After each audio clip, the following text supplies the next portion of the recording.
बिस्मिल्लाहिर्रहमानिर्रहीम 92@8 के साथ मैं हूं शाहिद रिंद। नाज़रीन, आज के प्रोग्राम में हम बात करेंगे कराची की सियासी सूरत-ए-हाल की और पाकिस्तान तहरीक इंसाफ को दरपेश चैलेंजेस की। लेकिन कराची की सियासत में जो सरप्राइज आज आसिफ अली जरदारी ने दिया है वो भी आपको बताएंगे। इस सारी सूरत-ए-हाल पर बात करने के लिए हमारे साथ पाकिस्तान तहरीक इंसाफ के रहनुमा और वकील रहनुमा अजहर सिद्दीक साहब होंगे, MQM से साजिद अहमद साहब होंगे और पाकिस्तान मुस्लिम लीग नून से राना एहसान अफजल साहब होंगे। और प्रोग्राम के आखिरी हिस्से में हमारे साथ होंगे पाकिस्तान पीपल्स पार्टी से कमरुज़्ज़मा कायरा। लेकिन इन तमाम स्टोरीज पर जाने से पहले आज जरा बात करेंगे किसान कन्वेंशन की, जो कि पाकिस्तान में इस्लामाबाद में किसान कन्वेंशन मुनक्किद हुआ, जिसके मेहमान खुसूसी chief of army staff general Syed Asim Munir और प्राइम मिनिस्टर अनवारुल्लाह काकड़ मुश्तरका तौर पर थे।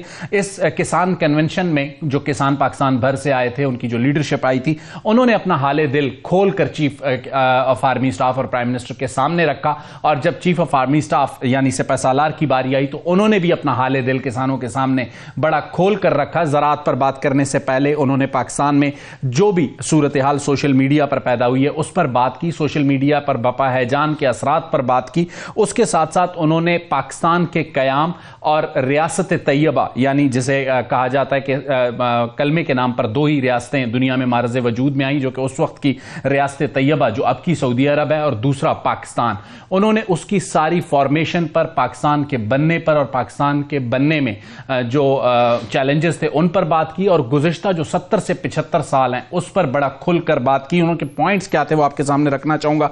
चीफ ऑफ आर्मी स्टाफ ने वाज़े लफ्जों में कहा कि सोशल मीडिया पर हैजान, मायूसी और अफरा तफरी का माहौल पैदा करके झूठी खबरों के जरिए यह तासुर दिया जा रहा है कि जैसे ये रियासत अपना वजूद खोती जा रही है। हर किस्म के माफिया की कौम के साथ मिलकर सरकूबी करेंगे। उन्होंने कहा 60 की दहाई में पाकिस्तान एशिया का तेजी से तरक्की करने वाला मुल्क था। हमने कायद के 3 ज़रूरी उसूलों ईमान, इत्तेहाद, तंजीम को बुला दिया, जिसकी वजह से हम तनज़्ज़ुली का शिकार हुए। पाकिस्तान के बारे में अफवाहें और मनफी बातें बताई जा रही हैं। इसके अलावा उन्होंने पाकिस्तान का जो ग्रीन इनिशिएटिव है उस पर आज एक बहुत बड़ी क्लैरिटी दी। जो हमेशा हम देखते हैं कि सोशल मीडिया पर एक तनकीद होती है कि क्यों फौज का रोल है SIFC में, क्यों फौज ग्रीन इनिशिएटिव पर काम करती है। तो उन्होंने आज बताया कि ग्रीन इनिशिएटिव जो है वो पाकिस्तान के 8 करोड़ किसानों के लिए और पाकिस्तान के किसान को मजबूत करके सरसब्ज पाकिस्तान का जो ख्वाब है इससे पाकिस्तान को मजबूत किया जाएगा। उन्होंने ये बताया कि इसका 50% हिस्सा जो सूबाई हुकूमतें या सूबे हैं उनको मिलेगा और बाकी जो 50% है वो किसानों और ज़रूरी रिसर्च के लिए रखा जाएगा। इसमें से 1 रुपया भी पाकिस्तान आर्मी नहीं लेगी। इसके अलावा उन्होंने पाकिस्तान में जो भी सिचुएशन इस वक्त है उस पर बड़ा खुलकर बात की और उसके बाद उन्होंने ज़राअत की तरक्की पर, ज़राअत की अहमियत पर और पाकिस्तान के मादनी वसाइल से इस्तेफादे पर बात की। यह बहुत अहमियत का हामिल किसान कन्वेंशन था, जिसमें हमने देखा कि किसानों की जानिब से पाकिस्तान जिंदाबाद और चीफ ऑफ आर्मी स्टाफ जिंदाबाद के नारे भी लगाए गए। अब जाएंगे अपनी पॉलिटिकल स्टोरीज की तरफ। कराची की सरप्राइज की हम बात कर रहे थे। मफाहिमत के बादशाह आसिफ अली जरदारी ने चंद दिन कबल बलूचिस्तान में सरप्राइजेस दिए, आज उन्होंने कराची में सरप्राइज दिया। और MQM के साबिक रहनुमा अनीस एडुकेट और रजा हारून भी आज पाकिस्तान पीपल्स पार्टी में शामिल हुए। कराची की पॉलिटिक्स में दोनों की बहुत अहमियत रही है। जब वो MQM का हिस्सा थे, अब वो एक नई सियासत शुरू करने जा रहे हैं।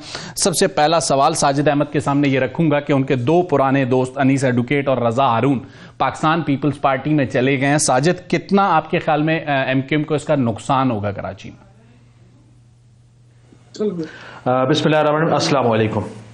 अच्छा देखें, ये तो जमहूरियत है, सब अपनी अपनी राय का खुला इजहार कर सकते हैं और सब आज़ाद हैं। जिसकी मर्जी चाहे जो जा सकता है, किसी पार्टी को ज्वाइन कर सकता है, कहीं से निकल सकता है। लेकिन लोगों के जाने से पार्टियों पर उसके असर बिल्कुल भी नहीं पड़ते, क्योंकि फर्द की अहमियत नहीं, पार्टी की और लोगों की वोटर्स की अहमियत होती है। क्योंकि वोटर जो होते हैं वो पार्टी के साथ इंटैक्ट होते हैं। पाकिस्तान की तारीख में मुख्तलिफ लोगों ने मुख्तलिफ पार्टियाँ छोड़ी और मुख्तलिफ पार्टियों में गए, वो शामिल हुए।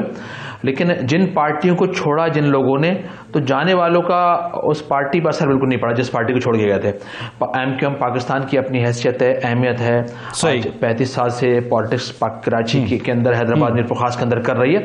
और ना जाने MQM की तारीख में सैकड़ों लोग MQM को छोड़ के गए और वापस भी आ गए। MQM ने आने वाले को वेलकम कहा, सो वेलकम, हमारी तरफ से कोई ऐसी बात नहीं, बिल्कुल दोनों काबिल एहतराम है हमारे लिए, रजा भाई भी और अनीस भाई भी, मर्जी उनकी अपना रोल प्ले करें जहां चाहें। लेकिन एक बात वाज़ेह है कि कराची के लोग पाकिस्तान पीपल्स पार्टी से सख्त नफरत करते हैं। उसकी कुछ बुनियादी वजूहात हैं, जिसमें गुज़श्ता 15 साल के दौरान इनकी अपनी हुकूमत कराची में, सिंध के अंदर थी। सिंध में सबसे ज़्यादा इस्तेहसाल कराची के लोगों का किया गया। 2.5 लाख जॉबें 15 साल के अरसे में पाकिस्तान पीपल्स पार्टी ने कराची के लोगों को नहीं दी। डेवलपमेंट कराची में नहीं करवाई गई। पिछले अदवार के अंदर जो मेयर कराची थे उनको इख्तियार नहीं दिए। तमाम डिपार्टमेंट सीएम सिंध ने अपने पास रखे। इसके अलावा मेयर को पावरलेस रखा। साजिद साहब, आपने एक पॉइंट एस्टैब्लिश किया। साजिद साहब, आपने एक पॉइंट एस्टैब्लिश किया और आपने कहा कि डेमोक्रेटिकली किसी का भी यह हक है वो कहीं भी जाना चाहे, और ये एक बहुत खुशाइंद बात है कि अगर कोई किसी सियासी जमात में जाना चाहता है तो बजाय उस पर इल्जामात लगाने के आपने उसे उनका फैसला करार देते हुए वेलकम किया। लेकिन आपने एक पॉइंट और एस्टैब्लिश किया, आपने ये कहा कि कराची की अवाम पीपल्स पार्टी से नफरत करती है। ये एमक्यूएम का एक नैरेटिव जरूर रहा है, लेकिन अगर एक मिनट के लिए आपके इस नैरेटिव को मान लेता हूं तो Anees advocate and Raza Haroon both are from Urdu speaking community and Karachi and they are joining Peoples Party, वो पीपल्स पार्टी में जा रहे हैं। तो इसका मतलब यह हुआ कि आपका वो जो नैरेटिव है वो स्ट्रेंथन नहीं होता। अच्छा, मैंने फर्द की बात नहीं की, मैंने पब्लिक की बात की है। कराची के लोग बहुत नफरत करते हैं, इसलिए कि उसकी बुनियादी वजूहात हैं। पहली वजह यह है कि कराची के अंदर जो सिंध के अंदर 46 का जो कोटा था उस पर पाकिस्तान पीपल्स पार्टी ने इम्प्लीमेंट नहीं किया, अमल नहीं किया। फिर इसके अलावा NFC अवार्ड की मद में जो फंड वफाक से सूबों को मिला, उसको पूरे फंड को पाकिस्तान पीपल्स पार्टी ने हथिया लिया और उसको नीचे डिवॉल्व नहीं किया। अभी गुज़श्ता कुछ अर्से पहले एमक्यूएम पाकिस्तान ने मुस्लिम लीग नून के वफ़द से नवाज शरीफ साहब से मुलाकात की। उसमें हमने ये रखा है कि आप दुनिया के अंदर लोकल गवर्नमेंट सिस्टम एम्पावर होता है, मजबूत होता है, उसके पास तमाम इख्तियारात होते हैं। मेयर के इख्तियारात आइन के अंदर लिखे होते हैं, जिस तरह आइन के अंदर प्राइम मिनिस्टर पाकिस्तान के इस पर आपके पास दोबारा आता हूं कि आज जो आपकी मुलाकातें हुई हैं शहबाज शरीफ साहब के साथ, उसमें क्या प्रोग्रेस हुई है, और NA 242 का जो मामला है उस पर क्या प्रोग्रेस हुई है। अजहर सिद्दीक साहब, कराची 14 सीटें हमने देखा गुज़श्ता इंतखाबात में PTI ने जीती। इस इंतखाबात में इस वक्त PTI हमें कराची में कहीं नजर नहीं आ रही, और जो अलायंस बनने जा रहे हैं, तो क्या आप अपनी जो आपके खदशात हैं जो आज भी आप लोगों ने रखे हैं, आज भी आपके मौजूदा चेयरमैन बैरिस्टर गौर को लगता है कि इंतखाबी निशान बल्ला नहीं होगा, तो आप लोगों के खदशात की वजूहात क्या है और कराची में आपका रिजल्ट क्या होगा? बहुत शुक्रिया। देखिए, बुनियादी तौर पर वोट है इमरान खान का और वो एक ब्रांड है, और बल्ला इंतखाबी निशान है। इंतखाबी निशान तो मैं तो हैरान इस बात पे हो रहा हूँ कि पेशावर हाई कोर्ट ने वो फैसला मुअत्तल किया है। वो पाकिस्तान तहरीक इंसाफ जाने और इलेक्शन कमीशन जाने, इसमें सियासी जमातों का क्या ताल्लुक है? सियासी जमातों का इससे क्या ताल्लुक है कि वो वोट अपना बल्ला होगा या नहीं होगा? ये गैर जमहूरी सोच और डिक्टेटरशिप साबित कर रही है कि ये जो चाह रहे हैं ना कि पाकिस्तान तहरीक इंसाफ बाहर निकला। दूसरी बात, ये वाज़ेह तौर पर नजर आ रहा है कि इलेक्शन कमीशन का एक बायस जानिबदाराना रोल है। साफ शफाफ इलेक्शन वो कराना नहीं चाहती। प्रोहिबिटेड फंडिंग से अगर शुरू हो जाए तो शाखाना पे आ जाए, तो इलेक्शन कमीशन से इंटर पार्टी इलेक्शन पे आ जाए। सब एक ही सियासी जमात को निशाना बनाया जा रहा है इलेक्शन कमीशन की तरफ से। और याद रखिएगा, मैं आपको बताना चलूं कि हर हल्के में बाकायदा कागजात के नामजदगी दाखिल हो गए।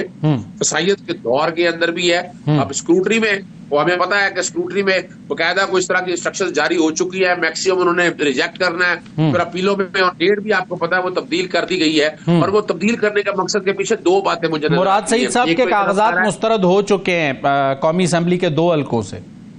आप देखें ना, बड़ी वाज़ेह तौर पर हमें पता है इन एडवांस, हमें ये हमारे लिए कोई अजम्मे की बात नहीं है। लेकिन साथ साथ एक और जो काम किया इलेक्शन कमीशन ने कागजात। अजहर सिद्दीक साहब, आपने कहा कि पहले फैसला हो चुका है, कल इमरान खान का महफूज फैसला सुनाया जाना है, जहां पर उनके खिलाफ जो एतराजात हैं वो खुर्रम हमीद रोकड़ी और खलीलुर रहमान ने दायर किए हैं, कल उनका फैसला आना है। उनके हवाले से आपको क्या लगता है, आप लोगों को कोई रिलीफ मिलेगा कल? वो ये तो मैं आपको बैन एडवांस बता रहा हूँ। उनके कागजात, इमरान खान साहब के भी कागजात नामजदगी मुस्तरद करने हैं। हमारे लिए अचंभे की बात नहीं है। आप देखें, बड़ी तकलीफ से बात समझने की बात है एक तो 90 दिन का पहले अपना लिमिट उन्होंने तोड़ी इलेक्शन कमीशन ने, फिर अभी भी डेट के लिए सुप्रीम कोर्ट ने बाकायदा कहा तो डेट दी इलेक्शन कमीशन, तो इलेक्शन नहीं कराना चाहता था। अच्छा अजहर साहब, कराची के हवाले से मेरा सवाल वहीं रह गया। कराची में पिछली बार आप लोगों ने 14 सीटें ली थी, इस बार आप कराची की पॉलिटिक्स में ऐसे जैसे इररेलेवेंट से लग रहे हैं, तो कराची में क्या रिजल्ट रहेगा पीटीआई का? कराची में साफ शफाफ इलेक्शन हुए तो पाकिस्तान तहरीक इंसाफ नंबर 1 जमात होगी। सही। और ये जो आपस में सीट डिस्ट्रीब्यूशन करते फिर रहे हैं ना, और ये 2/3 यानी जो ट्रेंड पूरे पाकिस्तान में चलेगा वो कराची में भी होगा। 1/3 बाकी सियासी जमातें ले लेगी, उनमें से आप खुद ही लगा लें कि पीपल्स पार्टी कितना होगा या अपना एमक्यूएम कितना होगा। एमक्यूएम के हवाले से भी जो कि डाइवर्जेंट व्यू आप लोगों के सामने मौजूद है, पाकिस्तान तहरीक इंसाफ ने तमाम तबका ने उनकी बात की है, और यही वजह है कि अगर वो पंजाबी हो या सिंधी हो या अपना उर्दू स्पीकिंग हो, तो सारे पाकिस्तान तहरीक इंसाफ का साथ दे रहे हैं। एक मिनट के लिए यहाँ पे आपको अजहर साहब रोकूंगा, राना एहसान अफजल साहब को शरीके गुफ्तगू करूंगा। राना साहब, शहबाज शरीफ साहब लाहौर का महाज छोड़ के कराची पहुंचे और कराची में उनका जो बेसिक दौरे का मकसद है वो NA 242 है, तो मुज़ाकरात में कोई पेशरफ्त आज PMLN की हुई है? NA 242 पे MQM को मनाने में कामयाब हुए शहबाज शरीफ साहब या नहीं? देखिए, बिस्मिल्लाहिर्रहमानिर्रहीम, हमारा यही जब इनसे हमारा इल्हाक हुआ तो उसके अंदर यही था कि शहबाज शरीफ साहब जो हैं वो NA 242 से लड़ेंगे और इधर MQM जो है वो PMLN को सपोर्ट करेगी। तो मेरे ख्याल से हम उसी तरफ ही बढ़ रहे हैं, और इसके अंदर जो नंबर 2 पे थे वो शहबाज शरीफ साहब ही थे। 2018 में सेकंड हाईएस्ट वोट्स लिए, तो उसमें बेनिफिट यही होगा कि MQM अपने वोट बैंक जो है वो PMLN के हक को दे दे, तो वो बेहतर होगा। तो इसी तरफ ही हम बढ़ रहे हैं। लेकिन राना साहब, आपने अगर जो आर्ग्यूमेंट एस्टैब्लिश किया है तो उसमें जब ये सीट खाली हुई थी तो पीपल्स पार्टी जीती थी, ना आप थे ना MQM थे, कादर मंदुखेल साहब आए थे, तो फिर पीपल्स पार्टी कहेगी हम यहां से जीते हैं तो हमारी सीट है। तो आपका तो आर्ग्यूमेंट इस पे तो एस्टैब्लिश नहीं होता कि आप सेकंड में रहे थे फैसल वावडा साहब के सामने, तो अब भी आप ही को दी जाए। नहीं, देखें, जब सीट एडजस्टमेंट होती है तो वो, अगर मिसाल के तौर पे हम नंबर 2 पे हैं और MQM जो है वो नंबर 3 या 4 पे आई है, तो नंबर 2 वाला जो है उसके हक में नंबर 4 वाला अगर गिव अप कर जाए या नंबर 3 वाला गिव अप कर जाए तो वो नंबर 1 पे आ जाता है। और दूसरी साइड पे जहां PMLN नंबर 3 पे है और MQM नंबर 2 पे है, वहां अगर PMLN वाला गिव अप कर जाए तो वहां MQM को सपोर्ट मिल जाती है। तो इसी तरह होता है, लेकिन जो हमारे इनसे इनिशियल बातचीत हुई थी उसमें इस सीट के मुताबिक शहबाज शरीफ साहब की कैंडिडेसी की बात हुई थी कि वो यहां से कंटेस्ट करेंगे। अच्छा, आपने पैगाम पहले ही दे दिया था साजिद साहब। राना एहसान अफजल साहब कह रहे हैं उन्होंने पहले ही बता दिया था कि NA 242 पे शहबाज शरीफ साहब लड़ेंगे, और अब आपने मुस्तफा कमाल के कागजात जमा करा दिए वहां से। अच्छा, देखिए, इसमें एक दो चीज़ें हैं। एक तो मुस्लिम लीग नून की जानिब से एक टीम नामजद की गई है जो कि MQM पाकिस्तान की एक टीम से मुज़ाकरात कर रही है इस हवाले से ना, और उनकी बातचीत चल रही है सीट एडजस्टमेंट के हवाले से। ठीक है, अच्छा, ये अभी क्योंकि प्रोसेस में है और MQM ने गुज़श्ता 2-4 दिन पहले वाजे किया है कि हम उस बल्दिया की सीट से इलेक्शन लड़ेंगे। अच्छा, उसकी इक्का दुक्का वजूहात ये हैं कि 2018 के अंदर जब इंतखाबात हुए थे, एक तो MQM तकसीम थी उस वक्त, लेकिन पब्लिक की ख्वाहिश पर और लोगों के साथ पर सब एक हुए हैं, और माशाल्लाह उसके बाद बहुत बड़ी तब्दीली भी आई है। MQM ने पूरे कराची के मुख्तलिफ टाउनों में गुज़श्ता कुछ दिनों में जलसे बड़े बड़े किए हैं, और बल्दिया वैसे भी आज से पहले वहाँ का टाउन नाजिम MNA MPA बल्दिया से हमारे होते थे, और ठीक है, आगे चल के भी इनसे हमारी बातचीत चल रही है। सलमान मुजाहिद वहाँ से जीतते रहे हैं, जब बात पहुंची तो इस पर हम इंशाल्लाह बातचीत कर लेंगे। जी हाँ, ख्वाजा सोहेल मंसूर पहले जीते हैं वहां से। अच्छा, इसके अलावा देखें 2018 के इलेक्शन में हुआ क्या था। बिल्कुल ऐसे ही। तो 2018 के इलेक्शन में जो कुछ हुआ वो सब पर वाज़ेह है कि कराची में MQM के वोट बैंक पर एक काली जर मारी गई थी, और दुनिया को पता है कि पाकिस्तान के अंदर जो 2018 के अंदर, चाहूंगा कि एक बार दोबारा राना एहसान अफजल साहब की तरफ चलें।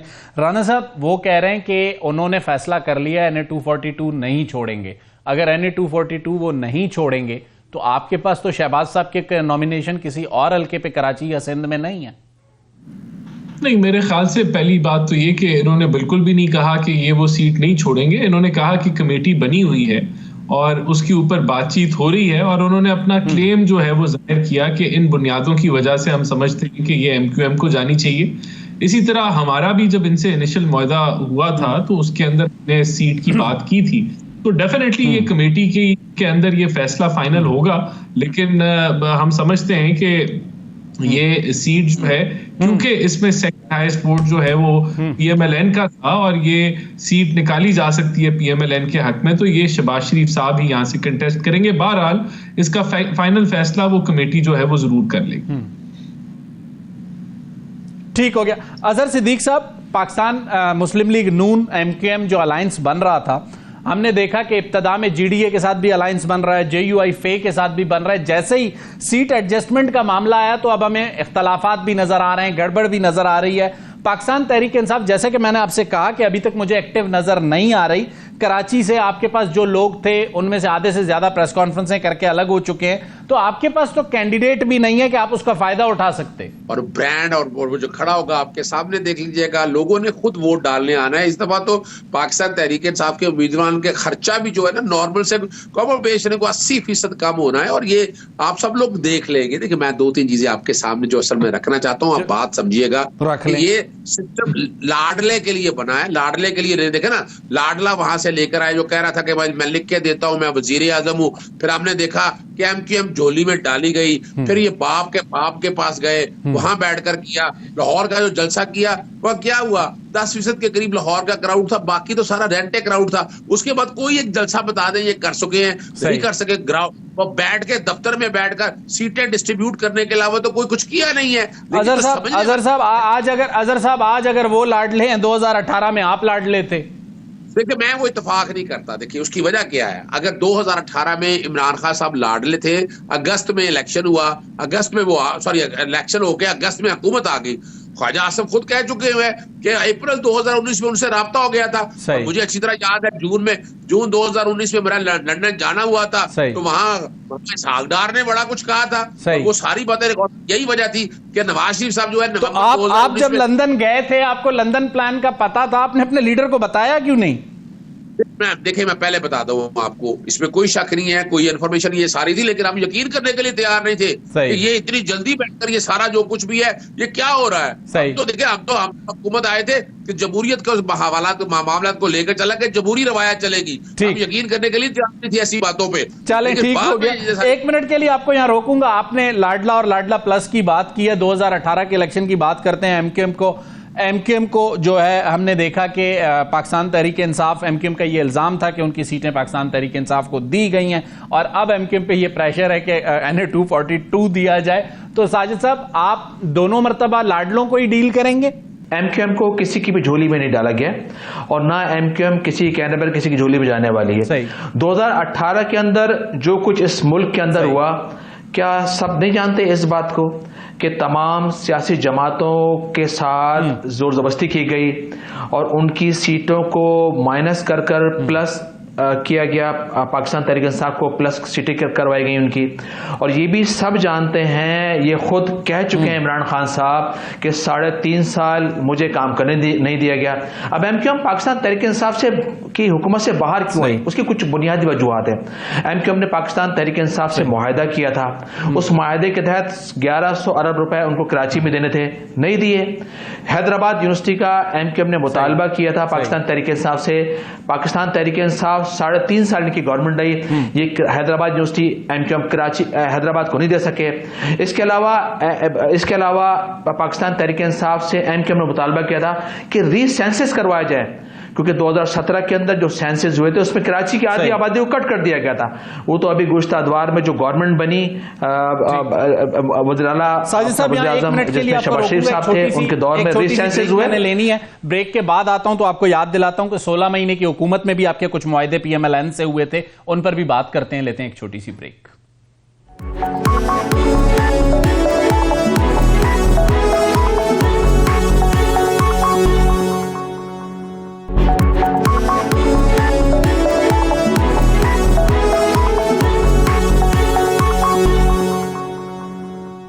वेलकम वेलकम बैक नाजरीन। ब्रेक के बाद एक बार फिर आपके सामने हाजिर खिदमत है। ब्रेक के बाद मैंने साजिद साहब से एक सवाल पूछना था, लेकिन चाहूंगा कि जरा पहले राना एहसान अफजल साहब की तरफ जाएं, क्योंकि हो सकता है वो थोड़ी देर बाद हमारे साथ प्रोग्राम में नहीं होंगे। राना साहब, आप लोगों ने भी 16 महीने कुछ पीपल्स पार्टी से कुछ वादे वईद किए, कुछ JUI से किए, कुछ MQM से किए। 16 महीनों में जो आपने वादे MQM के साथ किए थे, जिनके आप गारंटियर थे, जो पीपल्स पार्टी ने फुलफिल करनी थी, वो आप नहीं करवा पाए। तो अब ऐसा क्या करेंगे कि MQM आपकी हर बात मान ले? ये देखिए, बात ये नहीं होती कि हमने कोशिश की, जो इनके अपने आपस में इख्तलाफात थे वो दूर करने के लिए कमेटीज बैठी, जिन्होंने सर शहबाज शरीफ साहब सिग्नेटरी थे, गारंटियर थे कि पीपल्स पार्टी सारे जो मुआहदे हो रहे हैं उनको पूरा करेगी। देखिए, हम तो थर्ड पार्टी थे ना, यानी कि 3 लोग इसके अंदर थे। लेकिन अब जो हम MQM के साथ अगर किसी बातचीत में हैं, तो हम 1 to 1 हैं। और अगर MQM का ये डिमांड है मिसाल के तौर पे कि लोकल बॉडीज जो है उसके ऊपर उसको फाइनेंशियल ऑटोनॉमी भी मिलनी चाहिए और उसकी कंटिन्यूटी को भी इंश्योर करना चाहिए, तो ये एक ऐसी आवाज है या ऐसी एक डिमांड है जो हम भी एग्री करते हैं जिसके साथ। तो मैं समझता हूं कि ट्राई पार्टी एक मुआहदा होना और बायलैटरल मुआहदे में फर्क होता है। अब पीपल्स पार्टी की बायलैटरल मुआहदे में फर्क है। अच्छा राना एहसान अफजल साहब, बिल्कुल आपका पॉइंट वैलिड है। एक चीज ये बताइएगा, जो बल्ले के इंतखाबी निशान का मामला है, पेशावर हाई कोर्ट के फैसले के खिलाफ इलेक्शन कमीशन सुप्रीम कोर्ट जा रही है। चूंकि आप और JUI काफी इश्तियाल में हमें नजर आते हैं इस मामले पर, इस फैसले पर, तो क्या सुप्रीम कोर्ट में PMLN इस केस में फरीक बन सकती है? देखिए, बात ये है, हम क्यों ये बात कर रहे हैं कि लेवल प्लेइंग फील्ड क्या है। लेवल प्लेइंग फील्ड ये कि एक बंदा कायदे कानून को उड़ा के डस्टबिन में फेंक दे, एक आदमी जो है 9 मई के वाकियात करे, तोशाखाना करे, फॉरेन फंडिंग करे, और आप कहें कि सब चीजों को भुला दें और इनको जो है वो चलने दें, कि यानी कि इन पे ये कोई लाडले हैं, ये कोई स्पेशल है, कि इनके ऊपर कोई जो है वो कोई कायदा कानून इनके ऊपर नहीं होता, सबके ऊपर होता है। तो मैं समझता हूं कि अगर ECP ने इनको दिखाया कि इन्होंने हर वायलेशन की, इलेक्शन कमीशन के एक्ट किए, और इंटरनली इन्होंने जो इलेक्शन कराए वो बोगस थे, फ्रॉड थे, तो फिर बिल्कुल इनके ऊपर कानून जो है वो लागू होना चाहिए। इसका मतलब आपकी बात से मुझे राना साहब ये लग रहा है कि आप सिर्फ इस पे नैरेटिव बिल्ड करेंगे, आप अदालत का दरवाजा नहीं खटखटाएंगे। देखिए, ये तो हमारी लीगल टीम डिसाइड करेगी कि हम इसके फरीक बनते हैं या नहीं बनते। मेरा नहीं ख्याल कि हम इसके फरीक बनेंगे। तो ECP जो है अगर जाती है सुप्रीम कोर्ट में, तो वो उसका एक इंडिपेंडेंट अपना जो है वो होगा। लेकिन बात ये कि लेवल प्लेइंग फील्ड ये नहीं है कि एक बंदा गोली मार दे किसी को और वो मर जाए और हम कहें ठीक हो गया, आपका पॉइंट आ गया। मैं जरा साजिद साहब की तरफ जाऊंगा। साजिद साहब, आपने कहा इस वक्त मुज़ाकरात हो रहे हैं, और जो आपने चीजें मांगी हैं, खासकर लोकल बॉडीज को स्ट्रेंथन करने की MQM हमेशा बात करती है। 3.5 साल आपसे मुआहदे PTI ने किए, 16 महीने PMLN ने किए, पीपल्स पार्टी की गारंटियर PMLN थी। अब जो वादे होंगे अगर वो वफा नहीं हुए, तो फिर MQM के पास तो कोई ऑप्शन नहीं बचता। साजिद साहब देखिए, MQM ने मसाइल का हल दिया है। अच्छा, जब तक लोकल गवर्नमेंट सिस्टम एम्पावर नहीं होगा, उस वक्त तक पाकिस्तान के मुख्तलिफ अजला, सिटीज़, प्रोविंसेस तरक्की नहीं कर सकते। इसका तरक्की करना बहुत ज़रूरी है, ठीक है ना। दुनिया के अंदर लोकल गवर्नमेंट सिस्टम स्ट्रांग है, उसके अंडर तमाम डिपार्टमेंट होते हैं। देखें, कौमी असम्बली, सेनेट और सूबाई असम्बली का बुनियादी काम कानून साजी होता है। आज देखें, इलेक्शन आ रहे हैं, अब मुख्तलिफ लोग वोट लेने जाएंगे, तो लोगों को इस तरह डाइवर्ट कर दिया गया है कि तमाम काम, बिजली, सेवरेज, पानी के तमाम काम MNAs MPs करवाएंगे। ऐसा नहीं है, पॉसिबल ही नहीं है ऐसा ना। जो जिसका काम है वो करे, तो हम तमाम चीजें उन्हीं को देना चाह रहे हैं। बिल्कुल ठीक है। तमाम इख्तियारात लोकल गवर्नमेंट सिस्टम के पास होने चाहिए, ताकि वो खुल के खुलाकर इलाकों, अपने यूसीज के अंदर, टाउन में, इजला के डिस्ट्रिक्ट के अंदर काम कर सकें। सिटी नाजिम के इख्तियारात आइन के अंदर वाज़ेह होने चाहिए, कौन कौन से इदारे उनके डोमेन के अंदर हैं। थोड़ी देर पहले मैंने कहा कि पीपल्स पार्टी से कराची के लोग नफरत करते हैं। उसकी बुनियादी वजह यह है कि कराची में लोकल गवर्नमेंट सिस्टम के हाथ पॉइंट आपने एस्टैब्लिश किया, जो रिक्वायरमेंट आपने लोकल बॉडी सिस्टम की बताई, नेशनल असेंबली की आपने बताया कि उनकी रिस्पॉन्सिबिलिटीज क्या है, वो सारी बातें अपनी जगह पे ठीक है।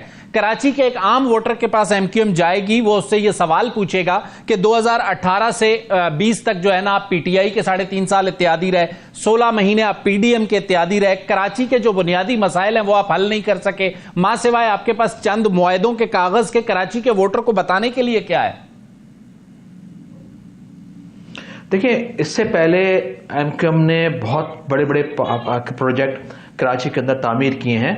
मास transit, circular railway, K3, K4, S3, green बस लाइन मंसूबा, M9 कराची हैदराबाद मोटरवे, कराची के अंदर स्कूल्स बनाए, कॉलेजेस बनाए, रोड्स बनाई, सड़कें बनाए, ब्रिजेस बनाए, अंडरपासेस बनाए, हॉस्पिटल्स बनाए।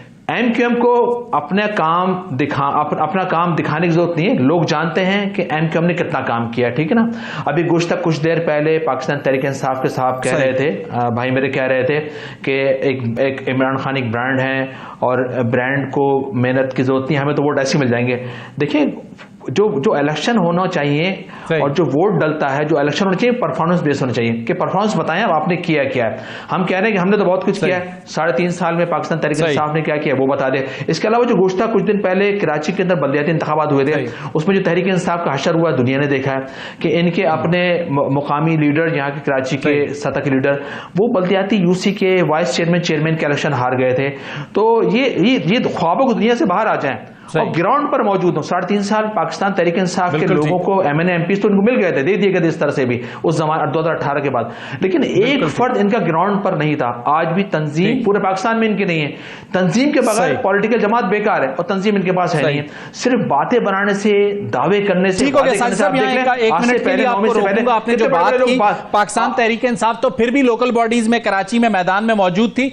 MQM लोकल बॉडीज से बाइकआउट कर गई। अगर आप वहां होते, आपका स्टेक हमें पता चलता। उसकी वजूहत कैसे रिस्पॉन्ड करेंगे? जो साजिद साहब ने कहा है कि आप लोग जो है 14 सीटें जीतने के बाद भी कराची को कुछ दे नहीं सके, तो सिर्फ ब्रांड पे कराची का वोटर आपको वोट नहीं करेगा।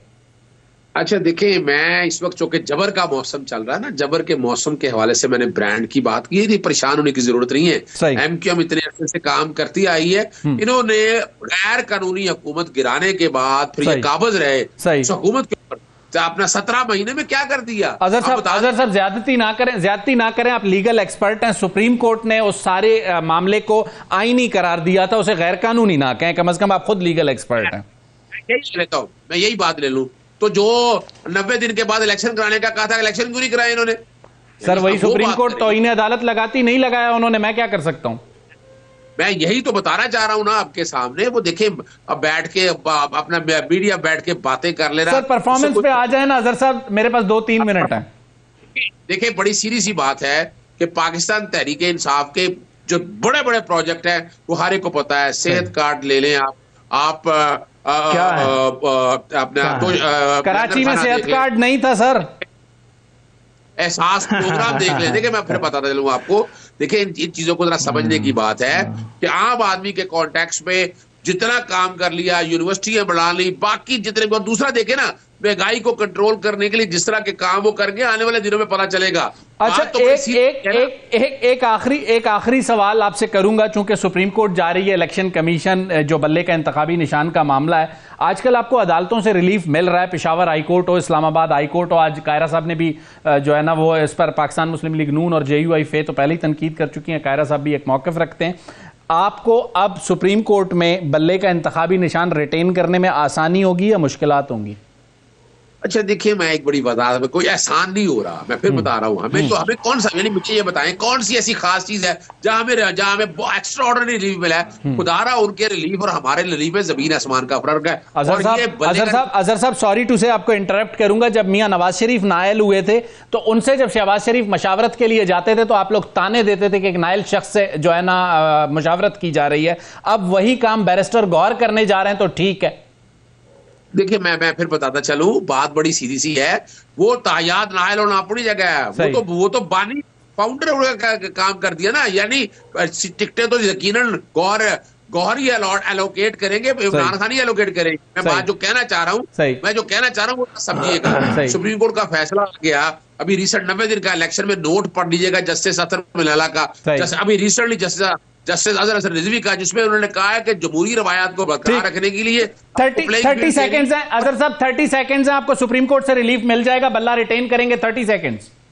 मैं बड़ा क्लियर हूं। सुप्रीम कोर्ट इस वाले मामले में बाकायदा इलेक्शन कमीशन के लिए मसाइल बनेंगे। वो किस कैपेसिटी में लेगा, अपील फाइल करने आइए। इलेक्शन बैठकर इलेक्शन कराए, उसका क्या काम है कि बैठ के पार्टी इलेक्शन वाले मामले में अपीलें फाइल दाखिल करती रहे। मैं नहीं समझता। ठीक हो गया। अजहर साहब आपका, साजिद साहब आपका और राना एहसान अफजल साहब आपका, तीनों का बहुत बहुत शुक्रिया। लेते हैं एक छोटी सी ब्रेक के बाद पाकिस्तान पीपल्स पार्टी से कमरुज़्ज़मान कायरा हमारे साथ होंगे।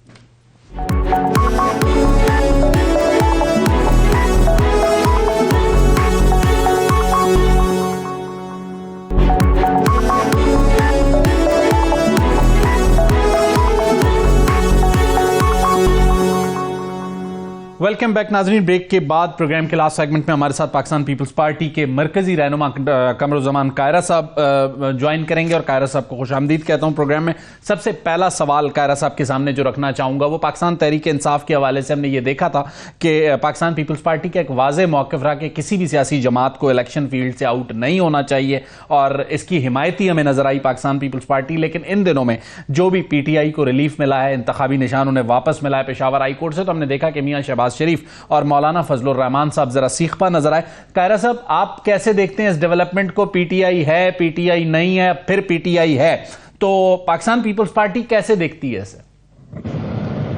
पाकिस्तान पीपल्स पार्टी आइन और कानून को देखती है जी। अगर आइन के मुताबिक उनका हक है तो उनको रहना चाहिए। अगर वो कानून को मतलूब है और किसी जगह कानून वायलेट करते हैं तो उनको उसकी सजा मिलनी चाहिए। सही, हमारा तो बड़ा सिंपल सा स्टैंस है। सही। जहाँ तक हमारे उस स्टैंस का है कि किसी जमात को आप अपनी मर्जी से आउट ना करें। अगर किसी के खिलाफ कोई केस है, किसी के खिलाफ कोई किसी जगह पे कोई मतलूब है, कोई फर्द है, कोई लीडर है या कोई जमात है, तो उसको कानून के कटहरे में खड़ा करना चाहिए, अपनी पसंद नापसंद के नहीं। सही। और अपनी चॉइस के तहत नहीं बल्कि लोगों की चॉइस के तहत चलने की जरूरत है। और दूसरा ये है कि आपने फरमाया कि शहबाज शरीफ साहब बड़े चिरागपा हुए, तो हाँ नहीं होना चाहिए। लेकिन एक बात तो है, उन्होंने जो बात कही है ये बाद में सोचे कि ये किसने कही है, पहले ये देखें कि क्या कहा है। उन्होंने ये कहा है कि एक सॉवरन इदारा है इलेक्शन कमीशन ऑफ पाकिस्तान, जिसने पूरे मुल्क के अंदर इलेक्शन कराना है और उसका एक सॉवरेनिटी आइन उसको देता है। किसी एक सूबे की हाई कोर्ट उसके फैसले को सेट असाइड करती है जो पूरे मुल्क में इम्प्लीमेंट होना है। तो ये लीगली दुरुस्त तनाजुर नहीं है। इसके लिए हाई कोर्ट का फोरम इस्लामाबाद हाई कोर्ट या फेडरल हाई कोर्ट का तस्वर दिया गया था, ताकि वो मामले जो पूरे मुल्क के साथ मुंसलिक हो वो हाई कोर्ट इस्लामाबाद में रेज किए जाए। इसके ऊपर उन्होंने ये बात की, ये लॉजिकली दुरुस्त बात है। ये किसने कही है, क्यों कही है, गुस्सा है, अच्छा है, बुरा है, इसको बाद में देखते हैं। पहले देखना चाहिए कि ये बात क्या दुरुस्त है। हाँ, ये बात दुरुस्त है। सही। कायरा साहब आपकी बात से जो मैं अखज़ कर रहा हूं कि आपका भी पॉइंट वही है जो शहबाज शरीफ साहब का है, चूंकि उनका जरा गुस्सा या इश्तियाल हमें उनका और मौलाना साहब का ज्यादा महसूस हो रहा है। लेकिन आप समझते हैं कि जो बात उन्होंने कही है, जो इलेक्शन कमीशन का डोमेन है, उसको आप समझते हैं कि इस फैसले के थ्रू चैलेंज किया गया? जी, इस फैसले के जरिए न सिर्फ इलेक्शन कमीशन के डोमेन को, उसकी ऑटोनॉमी को, सॉवरेनिटी को चैलेंज, उसकी ऑटोनॉमी को चैलेंज, बल्कि ये एक सूबे की हाई कोर्ट का फैसला पूरे मुल्क के ऊपर मुसल्लत करने की बात की गई है जो दुरुस्त नहीं है तरीकाकार। सही। अच्छा कायरा साहब, इंतखाबात में जो भी आपने कहा, अब मामला चूंकि सुप्रीम कोर्ट जाना है, इलेक्शन कमीशन इस मामले को ले जा रही है, सुप्रीम कोर्ट फाइनल फैसला सुप्रीम कोर्ट से आएगा और जो फैसला आएगा वही प्रिवेल करेगा। लेकिन क्या आपको लगता है जैसे 16 महीनों में हमने देखा कि जो आप लोगों की इत्तेहादी हुकूमत थी उसका और अदलिया का एक हेड ऑन जैसी सिचुएशन थी PTI को लेकर, क्या आपको लगता है इन मामलात पर इलेक्शन से कबल फिर एक ऐसी पॉलिटिकल फोर्सेस और अदलिया के दरमियान हेड ऑन की सिचुएशन होने जा रही है? अल्लाह ना करे ऐसी सूरत हाल हो इस वक्त, क्योंकि पॉलिटिकल फोर्सेस की और अदलिया की हेड ऑन क्या होना है। पॉलिटिकल फोर्सेस तो इस वक्त एग्जेक्टिव की फील्ड पे नहीं है ना, एग्जेक्टिव की सीट पे तो केयर टेकर गवर्नमेंट बैठी है, लिहाजा इस वक्त तो हेड ऑन होने के कोई इम्कान नहीं होने चाहिए। सही। अच्छा कायरा साहब, जो इस वक्त सूरत हाल है और लाजमी सी बात है 6 हफ्तों से कम वक्त रह गया इंतखाबी मुहिम को देखते हैं, आप भी अपने इस वक्त हल्के में हैं, ट्रैवल कर रहे हैं, लेकिन जो पाकिस्तान पीपल्स पार्टी को लेवल प्लेइंग फील्ड का शिकवा था कुछ अरसे पहले तक, अब उसका उस शद्दोमत से जिक्र नहीं होता, तो वो शिकवा आप लोगों का दूर हो गया? देखिए, शिकवा दूर नहीं हुआ, अपनी जगह मौजूद है। लेकिन अब अगला प्रोसेस जो होता है वो टेक ओवर कर लेता है ना चीजों का। अब इलेक्शन प्रोसेस शुरू हो गया, हमने पहले दिन कहा था कि हमारा ये गिला शिकवा,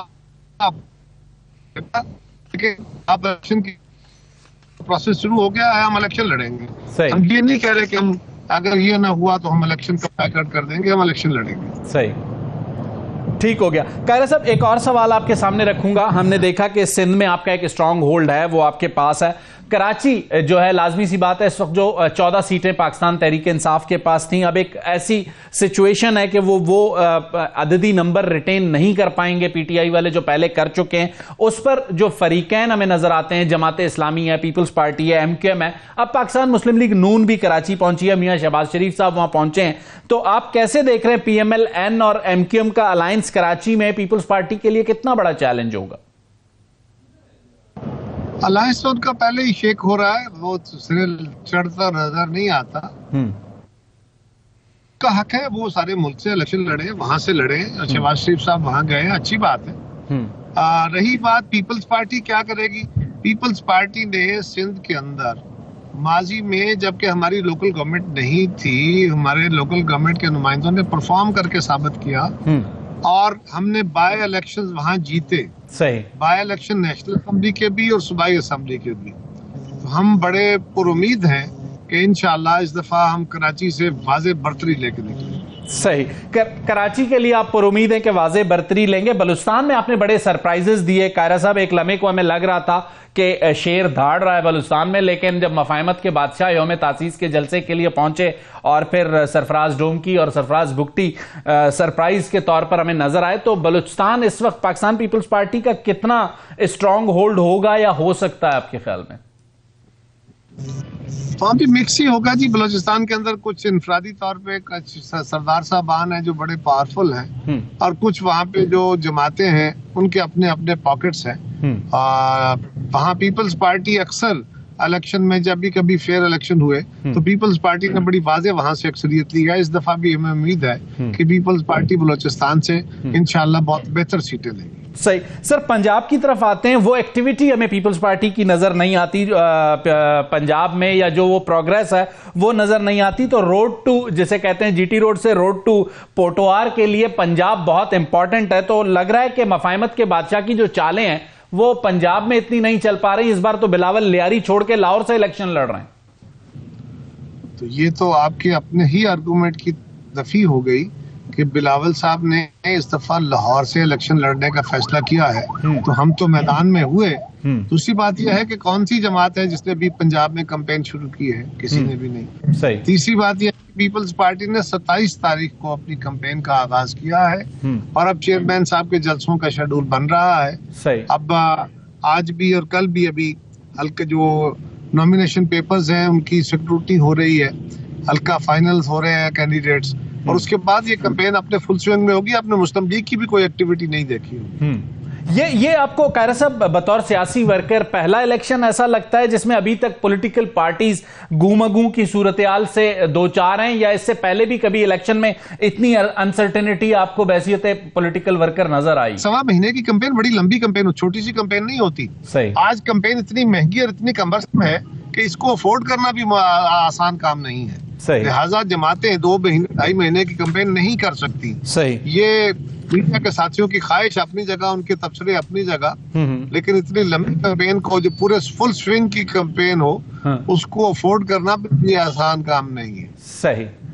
कायरा साहब, जो आपने बात की मीडिया के साथियों की ख्वाहिशें या जो बातें हैं, मीडिया से याद आता है नुसरत जावेद साहब ने कुछ दिन कबल एक आर्टिकल में किसी चकवाल प्लान का जिक्र किया। कुछ अरसा कबल हम पाकिस्तान की सियासत में लंदन प्लान की बाज़गश्त सुनते थे, अब कोई चकवाल प्लान, और आज कुछ लोगों का ये ख्याल है कि कोई अडियाला प्लान भी है। जब इस्लामाबाद हाई कोर्ट ने ये इजाज़त दी है बैरिस्टर गौर को कि वो जाएं और चेयरमैन जो बानी पीटीआई हैं उनसे मशावरत करें टिकटों की तकसीम के हवाले से, तो मियां नवाज शरीफ को तो टिकटों की तकसीम के हवाले से मशावरत पर पीटीआई तनकीद करती रही है। तो इस बार कौन सा प्लान पाकिस्तान की सियासत में प्रिवेल करेगा? मेरा नहीं ख्याल जी कोई प्लान प्रिवेल करेगा। सब जमातों को इलेक्शन में अपना इलेक्शन लड़ने का हक मिलना चाहिए। अगर इमरान खान से मुलाकात के लिए उनके काउंसिल को इजाजत दी गई है तो कोई हर्ज नहीं है इसमें। वैसे अगर अदालत ने ये कहा है कि जाके इमरान खान साहब से मशावरत करें, तो ये अदालत का इख्तियार था नहीं। सही। इसलिए कि इलेक्शन कमीशन इमरान खान को पार्टी लीडर्स की लिस्ट से मिन्हा कर चुका है। सही। इसलिए कि उनकी जमात अब रजिस्टर्ड नहीं है और वो जमात गौहर की क़यादत में अब रजिस्टर्ड है या जैसी भी सूरत हाल का है उसकी रजिस्ट्रेशन का भी चैलेंज है। तो ये किसी अदालत का उसको सर्टिफाई कर देना, उनको इख्तियार देना, हाँ वो इमरान खान के वकील के तौर पे उन्हें कहते हैं कि आप जाएं उनसे तो और बात है। लेकिन अदालत को भी देखना चाहिए कि वो क्या कर रहे हैं। सही, अदालत ने बहरहाल उन्हें इजाजत दी है कि वो जाके मशावरत करें। कारी साहब 10 वादे हैं इंतखाबी मंशूर के बिलावल भुट्टो जरदारी के, इसमें जो सबसे पहले जो नुकात मेरे सामने आते हैं उसमें तमाम वही बातें हैं जो रोटी कपड़ा और मकान के गिर्द घूमती हैं, लेकिन 200 यूनिट बिजली जो है वो फ्री देने की बात उन्होंने की है। यही वो पॉइंट है जो IPP ने भी दिया है। क्या आप समझते हैं कि ये ऐसा वादा है जो पाकिस्तान पीपल्स पार्टी पूरा कर सकेगी? देखिए जरा गौर कीजिए, जो पाकिस्तान के लोएस्ट स्टेप पे रहने वाले लोग हैं उनको 200 यूनिट बिजली अगर दी जाए तो ये 10, 20, 30 अरब रुपया खर्च हो जाएगा। ऐसा ही होगा मेरा ख्याल है। सही। इतने बिलियन का ही खर्चा होगा। सही। तो पीपल्स पार्टी तो ऑलरेडी जो बातें कहती रही अवाम की फलाह के लिए, जब हमने बेनजीर इनकम सपोर्ट प्रोग्राम शुरू किया था सब कहते थे ये नहीं चलेगा। आज सारी दुनिया, पाकिस्तान नहीं सारी दुनिया उस प्रोग्राम को फॉलो कर रही है। जब हमने बेजमीन और औरतों को, हारी औरतों को जमीन देने का फैसला किया, सबने कहा नहीं चलेगा। वो चला के नहीं चला। बिल्कुल। वो आज उन औरतों को एम्पावरमेंट हुई कि नहीं? बिल्कुल। हमने कहा कि हम सैलाब ज़दगान को घर बना के देंगे, उस मंसूबे पे काम शुरू हुआ, इलेक्शन कमीशन ने रोक दिया। अब दोबारा उस पर अगर काम शुरू होता है तो हमने वो बातें की है जो हम ऑलरेडी डिलीवर कर चुके हैं। सही। और यही बात है कि हम अवाम की फलाह वाले मंसूबों पे, कॉमनर की जिंदगी में बेहतरी लाने वाले मंसूबों पे काम करते हैं। हमें इन मंसूबों में कोई शक नहीं। अच्छा कायरा साहब, हमने देखा कि 16-18 महीने आप हुकूमत का हिस्सा रहे, लेकिन हुकूमत से निकलने के बाद बिलावल साहब ने पाकिस्तान मुस्लिम लीग नून पर भी तनकीद की और उन्होंने यहां तक कहा कि मईशत, दहशतगर्दी और जमहूरियत से PMLN को कोई दिलचस्पी नहीं थी। कल 8 फरवरी के बाद कोई ऐसी सिचुएशन डेवलप होती है जिसमें आपको दोबारा साथ बैठना पड़े, तो क्या प्रेफर करेगी पीपल्स पार्टी PMLN के साथ बैठने को या अपोजिशन बेंचेस को प्रेफर करेगी? देखिए, पीपल्स पार्टी ने कल भी मुस्लिम लीग के साथ बैठना एक ऑप्शन था, आज भी एक ऑप्शन ही हो सकता है। ये कंपल्शन होती है, ये कोई चॉइस नहीं होती। ये आपके पास ये कोई अच्छा अमल नहीं होता। कोalition गवर्नमेंट्स कभी भी खुशगवार तजर्बा नहीं होते, बेहतरीन तरीकाकार नहीं है, ये मजबूरियां होते हैं। सही। और कौम की मजबूरी, मुल्क की मजबूरी ये थी, उन हालात में हम इकट्ठे हुए, माजी में भी हुए, हम 2008 में भी इकट्ठे हुए थे गवर्नमेंट के बाद, फिर अलग हो गए। और अब भी हम जब इकट्ठे हुए थे तो हमने बार बार कहा था कि हम तो PDM का हिस्सा भी नहीं, अब तो PDM भी इकट्ठी नहीं है, लेकिन हम PDM का हिस्सा नहीं है और कल हम अपना अपना इलेक्शन लड़ेंगे। अब इलेक्शन आया है तो हम अपनी तरफ खड़े, अपने इलेक्शन में गए हैं। तो ये मीडिया के दोस्तों को पता नहीं क्या मसला हो गया, ये समझ रहे हैं कि जी कल हम इकट्ठे थे, आज हम मुखालिफ क्यों हो गए। हम मुखालिफ जमात थे। सारी दुनिया के पार्लिमानी डेमोक्रेसी जिन मुल्कों में है वहां पे अपोजिशन की जमातें एक दूसरे के खिलाफ इलेक्शन लड़ती हैं, लेकिन फिर हालात के तहत आपस में एडजस्टमेंट करके वो गवर्नमेंटें भी फॉर्म करते हैं, कोalition गवर्नमेंट्स भी बनती है। पार्लिमानी जमहूरियत के अंदर मजबूरी होती है, ये चॉइस नहीं होती। अगर मजबूरी बनी हालात तो उसके बात हो सकती है, उस वक्त इसका फैसला होगा। कायरा साहब, बतौर सियासी कारकुन आप उस हुकूमत का 16 महीने हिस्सा रहे, हमने जो एक कमी महसूस की, गो कि आप कह सकते हैं हमारा मीडिया का काम तनकीद करना ही है, उस 16 महीने की पार्लियामेंट में एक स्ट्रांग अपोजिशन नहीं थी, जिसकी वजह से हमें चीजें जिसे कहते हैं ग्रो करती हुई जमहूरियत या पार्लियामान नजर नहीं आई। जिन चैलेंजेस का आप 16 महीने पहले का जिक्र करते हैं, चैलेंजेस तो आज भी 8 फरवरी के बाद भी वही होंगे। तो क्या हम फिर एक ऐसी पार्लियामान देखेंगे जिसमें राजा रियाज और नूर आलम खान जैसी अपोजिशन होगी? ऐसा तो नहीं होना चाहिए जी। हम तो उस वक्त भी ये कह रहे थे कि एक प्रॉपर अपोजिशन होनी चाहिए थी। उस वक्त भी इस असेंबली के माहौल को खराब किया इमरान खान साहब के उस फैसले ने कि उन्होंने कहा हम असेंबलियों से इस्तीफे देके बाहर निकल रहे हैं। गवर्नर साहब ने उन्हें समझाया था, उनकी अपनी जमात ने भी समझाया था, उनके इत्तेहादियों ने भी समझाया था, हमने भी बहुत कोशिश की थी, लेकिन वो नहीं माने और उसका नुकसान उनको भी हुआ, मुल्क को भी हुआ, बिल्कुल हुआ। आइंदा ऐसा नहीं होना चाहिए। हाँ, एक जिम्मेदार और अपोजिशन होना जरूरी है और वो अपोजिशन कंसेंसस का वक्त आए तो कंसेंसस बिल्ड भी करे। पाकिस्तान के लोगों के मुफाद के अगर फैसले करने हैं, अगर पाकिस्तान के मुफाद के फैसले करने हो तो वो जरूर करे। सही। और अपोजिशन जो है वो हुकूमत के साथ अगर तावन का वक्त आए तो जरूर तावन करे, अगर नहीं तो वो भरपूर तरीके से गवर्नमेंट की गलतियों की निशानदेही भी करे। ये बात भी दुरुस्त है। ठीक। कायरा साहब, 8 फरवरी को इंतखाबात के इनेकाद के बाद बतौर सियासी कारकुन एक मरकजी रहनुमा के पीपल्स पार्टी के सियासी और माशी इस्तेहकाम आपको नजर आता है? क्योंकि बहुत से लोगों का ये ख्याल है कि इंतखाबात के इनेकाद को जितना जरूरी करार दिया जा रहा है जमहूरियत के लिए, उतनी सिचुएशन आइडियल नहीं है, क्योंकि कोई पता नहीं है कि 8 फरवरी के इंतखाबात के नताइज को कौन सा सियासी फरीक तस्लीम करेगा, कौन सा नहीं। तो फिर अगर फिर नताइज पे सवालिया निशान ही लगने हैं तो फिर उसके बाद इस्तेहकाम कैसे आएगा? देखिए, पहली बात तो यह है कि हमारे यहाँ कोई मुतलक शफाफ इलेक्शन आज तक हुए ही नहीं। सही। हाँ, हमारे बहुत सारे इलेक्शंस पे सवाल रहे और उन सवालों के बावजूद हुकूमतें बनी और चलनी चाहिए। जिन हालात में हम इस वक्त गुजर रहे हैं बहुत मुश्किल सूरत हाल है, और इसमें हमारी एक मुस्तहकम हुकूमत बनना, भले वो इत्तेहादी हुकूमत हो, बहुत जरूरी है। लेकिन ये कहना कि जमातें आपस में कोऑपरेट कैसे कर लेंगी, इत्तेहादी हुकूमत कैसे चला पाएगी, चैलेंजेस बहुत है। इकोनॉमी के हालात बड़े खराब हैं, लॉ एंड ऑर्डर की सूरत हाल बड़ी खराब। ये लॉ एंड ऑर्डर हो, इकोनॉमी हो, पाकिस्तान के कानून के मसाइल हो, ये सारे मसाइल हैं, और इनके मसाइल का हल जो है वो बेहतर गवर्नेंस है। और वो गवर्नेंस आपकी डेमोक्रेटिक प्रोसेस से आनी है, असेंबलियों से आनी है। और आपकी अगर ये जो जमहूरी तजर्बा है ना, इलेक्शन के जरिए बनने वाली हुकूमत, ये मसला नहीं है, ये मसले का हल है। हम ये समझ रहे हैं कि ये मसला है, बाकी मसले हल कर रहे, फिर इसको कराएंगे ताकि ये मसला पैदा करे। ठीक हो गया। ये बड़ा अजीब सा तरीका। ठीक। हमने जमहूरी अमल के जरिए हुकूमत एडमिनिस्ट्रेटिव मेयर्स का या आइन को एक तरफ रख के अथॉरिटेरियन रूल के तहत फैसले अगर बेहतर हो सकते हैं तो उसका फैसला करके बैठना चाहिए ना फिर। सही। कायरा साहब, आपको कोई कौमी हुकूमत, कोई वसीउल बुनियाद हुकूमत नजर आती है, या आपको यह लगता है कि अगर आप लोगों को लगेगा PMLN लीड कर रही है तो लीड करने दें और पीपल्स पार्टी ऑप्ट करे अपोजिशन को, और अगले 5 साल एक स्ट्रांग अपोजिशन करे, पार्लियामान भी जैसे कहते हैं ग्रो करेगी, जमहूरियत भी ग्रो करेगी और मुल्क भी तरक्की करेगा? किसी एक जमात की हुकूमत बनती नजर नहीं आती। सही। हुकूमत तो मिलजुल के बनानी पड़ेगी। कौन मिलके बनाता है ये वक्त पर डिपेंड करता है। सही। और इसका फैसला तो उस वक्त ही होगा।